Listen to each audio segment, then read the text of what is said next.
we're going to look at today is American History 2, North Carolina Essential Standards. We're going to look at the Roaring Twenties and the Great Depression and your study guide based on that. So the first question you had to answer was, what effect did Hoover's handling of the Bonus Army have on his reputation? Basically, the Bonus Army is World War I veterans who were promised a bonus if they enlisted. And this bonus is sometime after they had enlisted. It wasn't going to get paid up front, and it was going to be postponed. So what these World War I veterans want, the actual war has been over. This is in 32. And so they would like to see their bonus paid early. So they march on Washington, they march to the Capitol, and here they are actually camping out in front of the nation's capital.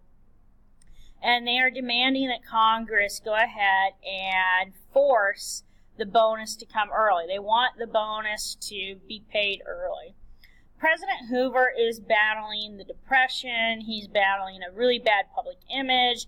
There's a lot going on that is not very popular for him. And now you got World War I vets sleeping on the Capitol's lawn. He sends the United States military to disperse the crowd. He wants them to go home. The guy who's in charge of the military force is going to be General Douglas MacArthur. So we'll look at him again when we look at World War II. But when MacArthur and the Army go out there, instead of just telling the people to go home, they kind of use force. And when the force is used, it is recorded. You got pictures. You've got a lot of images going on. And so what ends up happening is Hoover's images worsen. When FDR hears that this is going on, this is in the middle of the election season, FDR believes he has captured the White House. I mean, this is not looking good for Hoover. The Depression has hit, the stock market, has crashed. We have all these bad things going on, Hoover flags, Hoovervilles, and now you have the President of the United States who looks like he is responsible for the harming of America's veterans from World War I. So it made his image even worse, and so it kind of seals the deal on his presidency. He's not going to win re-election. Question 2 is, what was the purpose of the Bonus Army? And I kind of went over it in that last slide. So World War I veterans, they want their bonuses early. Times are tough. They're not being able to pay for their cars. They're not being able to pay for their homes. They have no money to buy food. So they want this money that they have been promised to be paid up early. It had been promised to a certain date that they would get paid, and they want to go ahead and get that bonus early. And this is actually the military kind of forcing the Bonus Army away. And you can see they're just camped out right there on the lawn, and they're not going to be asked to leave nicely. So question 3 is, how is the Agricultural Adjustment Act solving the farm problem? So the AAA actually told farmers, please stop farming. Remember, after World War I, farmers are really overproducing farm goods. And it's not just that they're trying to grow as much for the world, they've also had mechanization in farming. So there's a lot of machines now being used in farming. And so the farmers don't really adjust to what they had once farmed with World War I, prior to World War I quota. They're still producing enough to feed the world, and they're kind of doing it because they got in a lot of debt buying this new machinery stuff. They've bought land, they've done stuff to adjust to being big farmers. But after World War I, that's not needed, and we have the Dust Bowl that happens as a result of the overproduction of the land. And so what FDR and his brain trust, his group of advisors, decide to do is to go ahead and do the AAA, the Agricultural Adjustment Act. They're going to pay farmers to not farm. They're giving you a subsidy. Please stop farming so that the prices of food will actually go back up. When the price of food goes back up, they're hoping that farmers will then start to actually be able to produce the right amount and everything's going to go fine. When the Supreme Court of the United States, SCOTUS, when they actually look at this act, they rule it illegal, they rule it unconstitutional. You're paying people to not work. Basically, that is what a farm subsidy is. You're paying farmers to not overproduce a certain item to keep the price of the item high. In North Carolina, a lot of farmers are given farm subsidies on tobacco. They are told, please do not overproduce tobacco. by not overproducing tobacco, and tobacco is a big cash crop still in the South, they make a lot of money by, producing a lot of it. But in order for them to not drive the cost down, they need a limited amount out there on the market. So when there's a limited amount, the price goes up. And this is what the AAA is trying to do. It does get ruled unconstitutional, and they won't do the Agricultural Adjustment Act again, but FDR does actually do something similar to this once the Supreme Court of the United States kind of changes some of the justices. He will actually get some more help to farmers. And farm subsidies still exist. After World War II, President Truman's going to continue to do it. He'll do farm subsidies. That's not actually something odd. The government does it on a regular basis. Question 4 is, what was the Wagner Act? The Wagner Act was also known as the National Labor Relations Act. It was done in 1935. So during this time period, the actual federal government is kind of okaying unions. They're actually protecting unions. And they say the unions, you can use collective bargaining. And we talked about collective bargaining when we talked about industrialization and unionization. But all collective bargaining is instead of you going in one-on-one with the boss, your actual labor bosses, your union bosses, they go in and they will negotiate a new contract for everybody in the actual union. And that way it shows solidarity of the union, but it also is probably more effective in getting people a raise. And it also says it's okay to use a strike. So the Wagner Act is also the National Labor Relations Act. And so it's actually one of the New Deal programs. Number 5 is, who did Social Security provide aid for? Social Security is a government pension/retirement program, and you pay into the system. One of the first people who actually got laid off during the Great Depression was sometimes your elderly people. It's them, it's their spouse, they didn't have any children at home anymore, and so companies don't feel that bad about firing elderly people. And so they were firing some of the elderly people. Also, some of the elderly people had money in bank accounts, and when the banks failed, they lost their retirement. So what the government did under this Social Security Act, they decided to do a government-backed retirement plan. And so you pay into it every single month. But while you're paying into it, like some of you who work right now, you're actually paying for the people who are currently drawing on Social Security. So at 65, people would be able to actually go ahead and get a monthly check from the U.S. government to stay retired. That way, these old people also, the elderly people, are also able to stay out of the job market. And that allowed the younger people who are looking for jobs to actually get jobs. So there's a lot of reasons why the Social Security Act gets passed.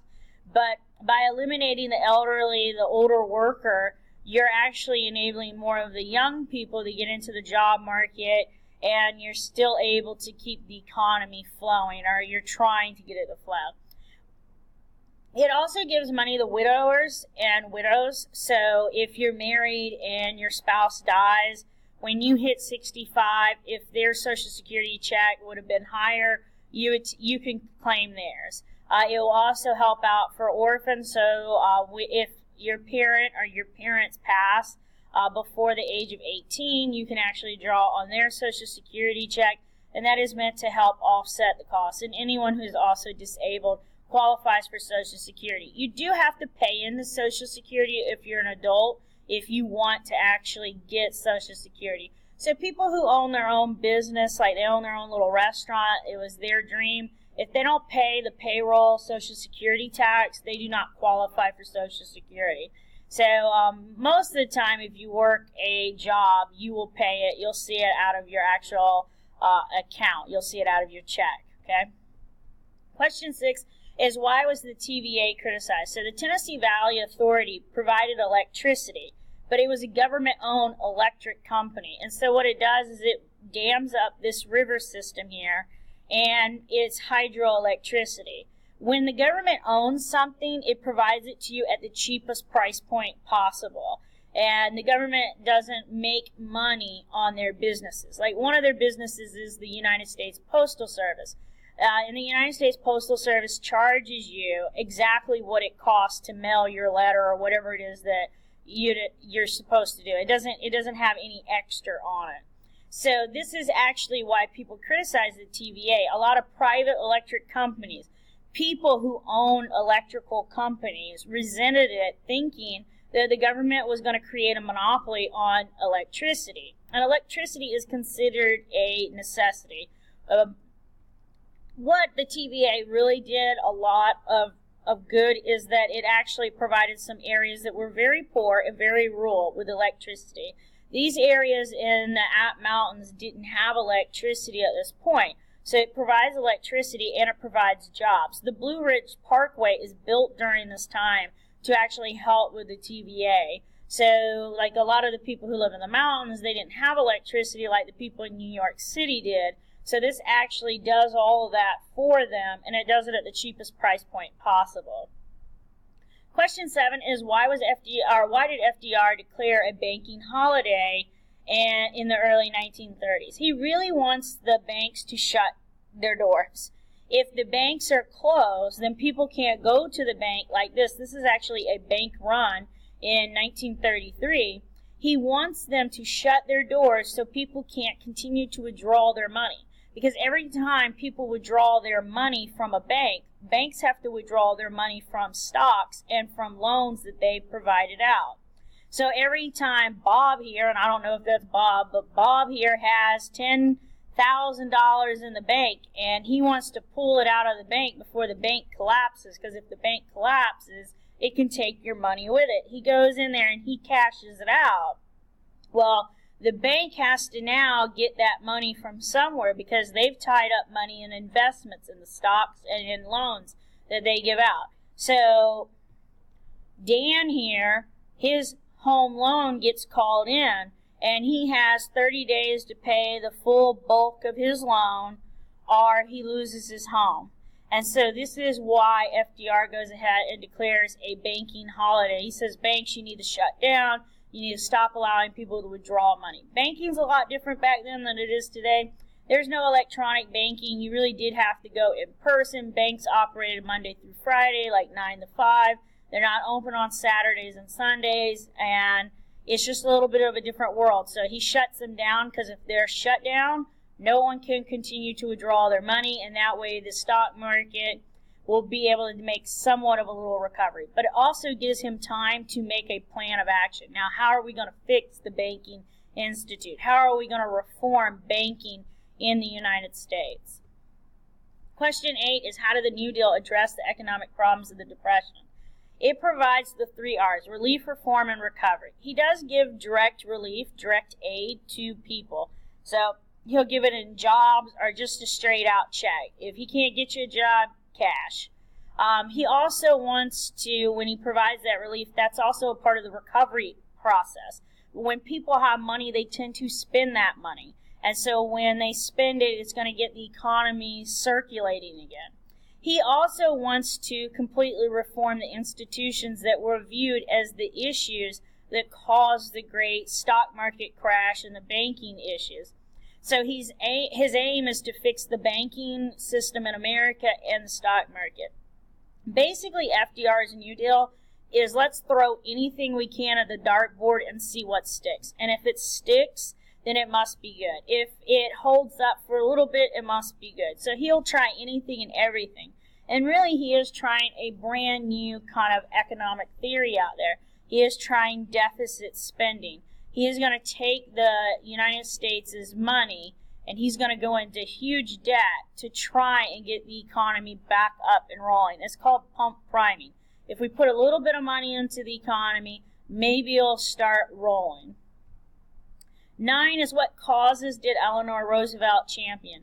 Basically, Eleanor Roosevelt right here is the champion of minorities. She's the champion of people who didn't have a voice. So she really helps out women and black Americans. And so she actually helps out Mary McLeod Bethune. She's actually one of the black cabinet members, and they're advisors to the president on minority issues. And she kind of helps out with that as well. She's also real big among the Tuskegee Airmen.